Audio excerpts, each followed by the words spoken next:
Halo Sobat Jawara, selamat datang di modul bab 3. Kali ini kita akan mempelajari tentang jenis-jenis rapat anggota koperasi. Seperti yang sudah kita pelajari pada bab sebelumnya, rapat anggota adalah forum paling penting dalam koperasi. Nah, ternyata rapat anggota ini dibedakan jadi 3 jenis loh, dan masing-masing disesuaikan dengan kebutuhan anggotanya. Yang pertama adalah rapat anggota biasa. Rapat ini dilaksanakan secara berkala, mencakup beberapa rapat seperti 1. Rapat anggota tahunan, dilaksanakan paling lambat 3 bulan setelah tutup buku tahun lampau bagi koperasi primer dan 6 bulan setelah tutup buku tahun lampau bagi koperasi sekunder. Rapat ini membahas dan mengesahkan laporan pertanggungjawaban pengurus, laporan keuangan dan laporan hasil pemeriksaan atau pengawasan oleh pengawas. 2. Rapat penyusunan rencana kerja dan rencana anggaran pendapatan dan belanja koperasi. Dilaksanakan paling lambat sebelum tahun buku berjalan berakhir, biasa dilakukan pada bulan September. Pembahasan materi akan kondisional diajukan oleh pengurus maupun pengawas. 3. Rapat anggota pemilihan pengurus dan pengawas. Dilaksanakan bersama dengan rapat anggota tahunan, namun teknisnya setelah acara pokok RAT selesai, lalu terdapat acara tambahan, yaitu rapat anggota pemilihan pengurus dan pengawas jika periodenya telah berakhir. Selanjutnya adalah rapat anggota khusus. Rapat ini diselenggarakan untuk keputusan mendesak, seperti perubahan anggaran dasar, pembubaran koperasi, dan hal lain yang menyangkut keberlangsungan koperasi. Akan tetapi, pelaksanaan rapat ini harus sesuai dengan ketentuan. 1.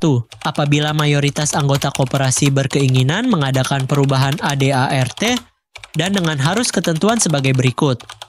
Harus dihadiri oleh anggota sekurang-kurangnya 3/4 dari jumlah anggota koperasi dan keputusan sah apabila sudah disetujui sekurang-kurangnya 2/3 dari jumlah anggota yang hadir. 2. Apabila mayoritas anggota koperasi berkeinginan mengadakan pembubaran, penggabungan, peleburan dan atau pemecahan koperasi dengan ketentuan sebagai berikut. Harus dihadiri oleh anggota sekurang-kurangnya 3/4 dari jumlah anggota koperasi dan keputusan sah apabila sudah disetujui sekurang-kurangnya 2/3 dari jumlah anggota yang hadir. Kemudian ada rapat anggota luar biasa. Rapat ini diadakan dalam kondisi darurat dan tidak bisa menunggu rapat anggota biasa. Rapat anggota luar biasa dapat dilaksanakan dengan ketentuan sebagai berikut. 1. Atas permintaan paling sedikit 20% dari jumlah anggota. 2. Atas keputusan rapat pengurus dan keputusan rapat pengurus dengan pengawas. 3. Keadaan sangat mendesak untuk segera memperoleh keputusan rapat anggota, atau negara dalam keadaan berbahaya seperti perang, dan lain-lain. Rapat anggota luar biasa sah dan mengikat seluruh anggota apabila terdapat sekurang-kurangnya setengah dari jumlah anggota, dan keputusannya disetujui 2/3 dari jumlah anggota yang hadir, sehingga sangat dibutuhkan ruang rapat untuk pengaturan ruangan, meja dan tempat duduk dapat diatur sesuai dengan desain acara, jumlah peserta, jenis rapat, dan luas ruangan.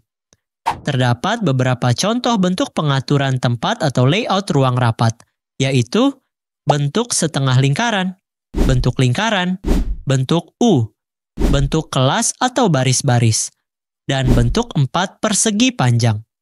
Gimana Sobat Jawara? Makin paham kan sama materinya? Tapi ingat ya, teori aja nggak bakal cukup. Biar makin nempel di kepala dan gampang kepake pas praktik, kalian wajib banget kerjain soal-soal berikut. Jadi, jangan di-skip ya. Karena lewat latihan ini, Sobat Jawara bakal naik level, makin jago, dan auto paham. So, langsung gas kerjain soal berikut. Biar ilmunya nggak numpang lewat. Setelah itu, lanjutkan pembelajaran dengan menyimak video modul bab 4.